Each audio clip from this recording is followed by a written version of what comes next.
Fermez les yeux, imaginez le Big Bang. Allez-y, jouez le jeu, visualisez-le vraiment, je sais exactement ce que vous voyez. Vous voyez un vide noir, immense, une obscurité infinie qui s'étend dans toutes les directions. Et quelque part, au milieu de ce néant, il y a un point, un minuscule grain de poussière, d'une densité impossible. Et puis, boum, il explose. De la lumière, de la matière, de l'énergie, tout jaillit comme la bombe la plus violente de l'histoire. Des débris volent partout, s'éparpillent dans cet espace noir et vide, le remplissent, se refroidissent, pour finalement devenir des étoiles, des galaxies, des planètes.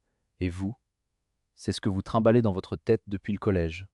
C'est l'image qu'on vous a vendue, le feu d'artifice cosmique ultime. Voici le problème. Cette image est fausse. Pas juste un peu fausse. Pas du genre c'est une simplification, mais l'idée est là. Non. Elle est fondamentalement, structurellement, totalement erronée. Et je ne dis pas ça pour faire du clic ou être dramatique. Je le dis parce que cette image dans votre cerveau est un obstacle. Elle vous empêche activement de comprendre ce qui s'est réellement passé. Ce n'est pas un tremplin vers la vérité, c'est un mur. Chaque fois que vous essayez de réfléchir à l'origine de l'univers, votre cerveau ressort cette photo d'une explosion dans le vide, et vous êtes bloqué, vous allez poser des questions qui n'ont aucun sens. Vous allez attendre des réponses qui ne peuvent pas exister. Vous allez vous sentir confus, et vous penserez que c'est parce que la physique est trop dure pour vous. Mais ce n'est pas la physique le problème. C'est que vous partez d'une image brisée, le mot explosion est le coupable. Quelqu'un, un jour, a décidé de décrire l'origine de l'univers avec un mot qui signifie expansion violente de matière dans un espace environnant. Ce mot a tout infecté. C'est une métaphore qui, comme souvent en science, n'est pas seulement imprécise, elle est trompeuse. Elle vous pointe dans la direction opposée à la réalité. Alors, avant de vous dire ce qu'était réellement le Big Bang, je dois vous demander un effort. Supprimez cette image, brûlez-la, oubliez le vide noir, oubliez le petit grain de matière. Oubliez l'explosion. Parce que là où nous allons, rien de tout cela ne s'applique.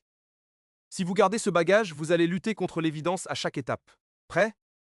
On repart de zéro. Laissez-moi vous montrer pourquoi l'image de l'explosion est physiquement impossible. Réfléchissez à ce qu'est une véritable explosion. Une bombe saute dans un bâtiment. Que se passe-t-il? Il y a un point de détonation précis, une localisation. Un endroit où vous pouvez pointer le doigt et dire « c'est là, c'est ici que ça a commencé ». Le souffle s'étend vers l'extérieur dans l'espace environnant.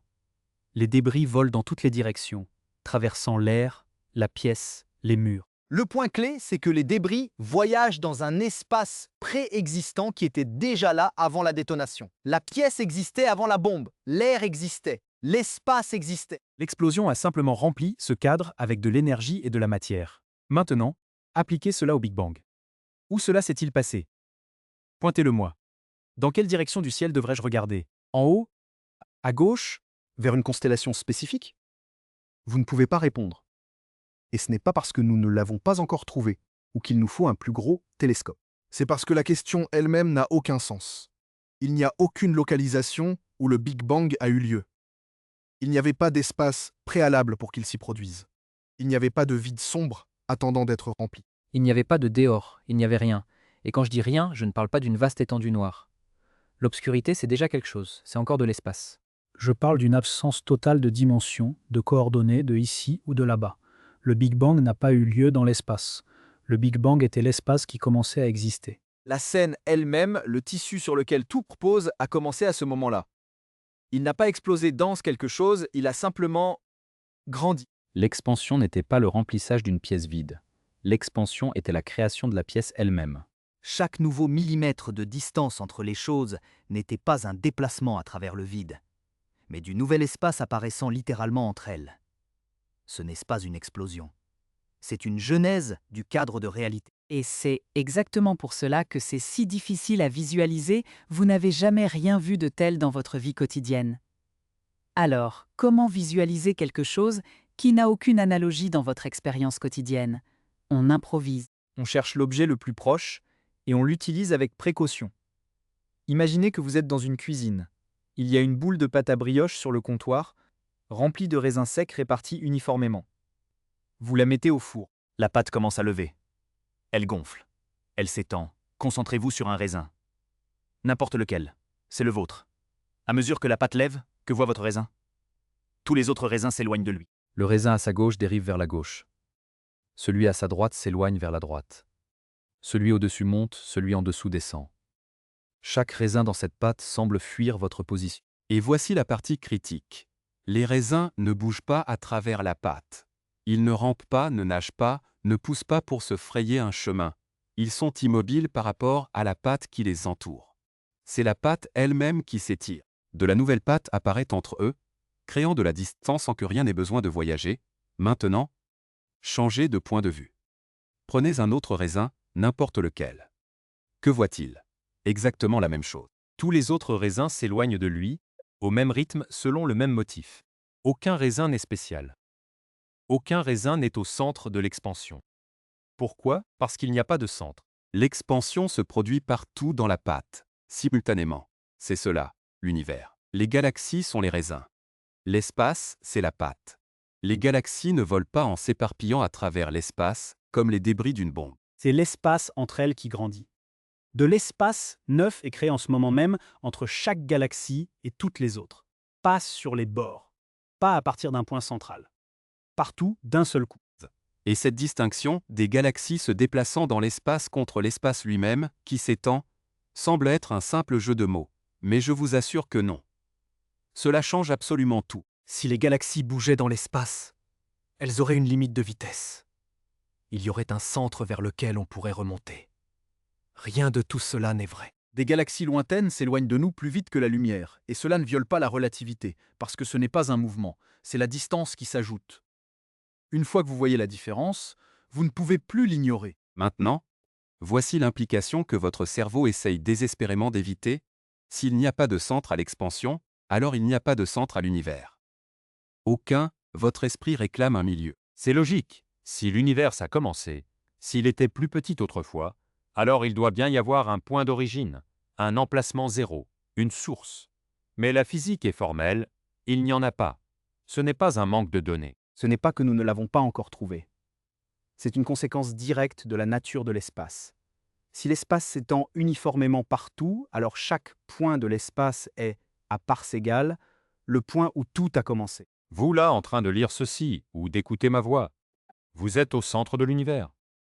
Mais la personne à l'autre bout de la planète l'est aussi. Et un être vivant sur une planète orbitant une étoile à 1 milliard d'années-lumière l'est tout autant. Le Big Bang ne s'est pas produit à un endroit, il s'est produit partout. Etch peut vous le prouver. Regardez le fond diffus cosmologique. C'est l'écho lumineux du Big Bang, une lueur qui baigne tout le cosmos depuis 13,8 milliards d'années. Si le Big Bang avait été une explosion localisée dans un vide noir, cette radiation viendrait d'une direction spécifique. On pointerait notre télescope vers là-bas, et on verrait le feu, puis on le tournerait de l'autre côté et on ne verrait que le néant. Mais ce n'est pas ce que nous observons. Nous voyons cette lumière partout. Dans chaque direction, avec une uniformité stupéfiante. Cette chaleur résiduelle nous entoure parce que chaque recoin de l'espace actuel faisait partie de ce point initial ultra dense. Cependant, je dois être honnête avec vous. La science n'est pas un dogme, c'est une quête. À l'instant T0, nos équations s'effondrent. La relativité générale prédit une singularité, un point de densité infinie. Mais en physique, quand une équation crie infini, c'est sa façon de lever la main pour dire « Je ne sais plus ce qui se passe ici ». Nous ne savons pas ce qui a déclenché l'expansion. Nous ne savons pas s'il y avait un avant. Demander ce qu'il y avait avant le Big Bang, si le temps a commencé avec lui, c'est comme demander ce qu'il y a au nord du pôle Nord. La question a l'air sensée, mais elle n'a peut-être aucun contenu réel. Et admettre ce « nous ne savons pas encore », ce n'est pas une faiblesse. C'est le sommet de l'intégrité scientifique. Alors, laissez-moi vous donner ce que je peux. Le Big Bang n'est pas quelque chose qui est arrivé il y a longtemps, un simple fait historique poussiéreux comme une guerre ou un séisme. C'est un événement qui se produit là, tout de suite, à la seconde même. L'espace est toujours en train de s'étendre. Les distances entre les galaxies lointaines augmentent pendant que vous m'écoutez. Pas parce que ces galaxies font la course, mais parce que de l'espace neuf apparaît, tranquillement, partout à la fois. L'expansion qui a débuté il y a 13,8 milliards d'années n'a jamais cessé. Elle s'accélère. Vous n'êtes pas en train de regarder le Big Bang depuis une distance de sécurité, confortablement installé dans votre fauteuil. Vous êtes dedans. Vous en faites partie. Vous êtes le Big Bang en train de se poursuivre. Chaque atome de votre corps a été forgé dans les processus qui ont suivi cette expansion initiale. L'hydrogène dans votre verre d'eau a été créé dans les toutes premières minutes, quand l'univers était une fournaise nucléaire fusionnant des protons. Le carbone dans vos cellules, l'oxygène que vous respirez, le fer dans votre sang, Tout cela a été cuisiné à l'intérieur d'étoiles qui ont vécu et sont mortes des milliards d'années avant que vous n'existiez. Des étoiles qui étaient elles-mêmes faites du matériau de l'univers primordial. Vous êtes de la matière ancienne. Vous êtes les débris d'un processus monumental qui n'est jamais terminé. Et ces débris se sont assemblés par la magie de la gravité, de la chimie et du temps, pour devenir un être conscient capable de s'asseoir et de se demander d'où il vient. Ce n'est pas juste de la physique. C'est l'histoire la plus extraordinaire qui soit. Alors, pour la dernière fois, arrêtez de visualiser une explosion. Il n'y en a jamais eu. commencez à imaginer que tout, partout, s'étire et crée de la place pour que la réalité puisse exister. Et vous, ici, fait du matériau le plus vieux qui soit, vous êtes la preuve vivante que ce processus fonctionne. Vous êtes un fragment du cosmos qui a ouvert les yeux pour se contempler lui-même, si tu veux continuer à voir le monde tel qu'il est vraiment, et non tel qu'on te l'a raconté, abonne-toi à Feynman Physics. On se retrouve au prochain épisode.